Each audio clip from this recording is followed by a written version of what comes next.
UP নির্বাচনের দ্বিতীয় ধাপে আগামীকাল ৬৪২টি ইউনিয়ন পরিষদের ভোট গ্রহণ হবে। ইতিমধ্যে এ ধাপে ৩১ জন ইতিমধ্যে বিনা প্রতিদ্বন্দ্বিতায় চেয়ারম্যান নির্বাচিত হয়েছেন। প্রথম দফার অভিজ্ঞতার পর অনেকটা শঙ্কার মধ্যেই দ্বিতীয় ধাপের দলীয় প্রতীকের এই স্থানীয় নির্বাচন হতে যাচ্ছে। রিপোর্ট করছেন আরাফাত সিদ্দিক। ইউপি নির্বাচনের দ্বিতীয় ধাপে বিনা প্রতিদ্বন্দ্বিতায় ইতোমধ্যে নির্বাচিত হয়েছেন ক্ষমতাসীন আওয়ামী লীগের ৩১ জন চেয়ারম্যান প্রার্থী। প্রথম দফায় এই দলের ৫৪ জন বিনা প্রতিদ্বন্দ্বিতায় নির্বাচিত হয়েছিলেন। ২২ মার্চ প্রথম ধাপের ভোটে সহিংসতায় মারা যান ১১ জন। সব মিলে ইউপি নির্বাচনে ভোটের আগে পরে নির্বাচনী সহিংসতায় নিহতের সংখ্যা ২৭ জন।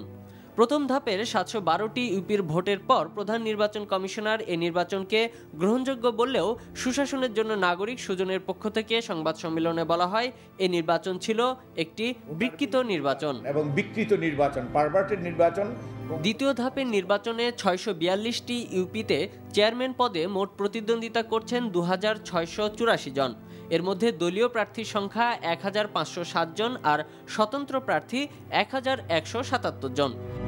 এ ধাপের ৬৪২টি ইউপির মধ্যে একটিতে আওয়ামী লীগের প্রার্থী নেই। বিএনপির প্রার্থী নেই ৭৯টি ইউপিতে। প্রথম ধাপে বিএনপির প্রার্থী ছিল না ১১৯টিতে।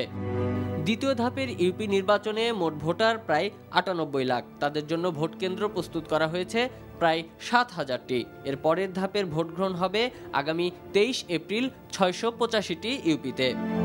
Arafat Siddique, NTV news, Dhaka.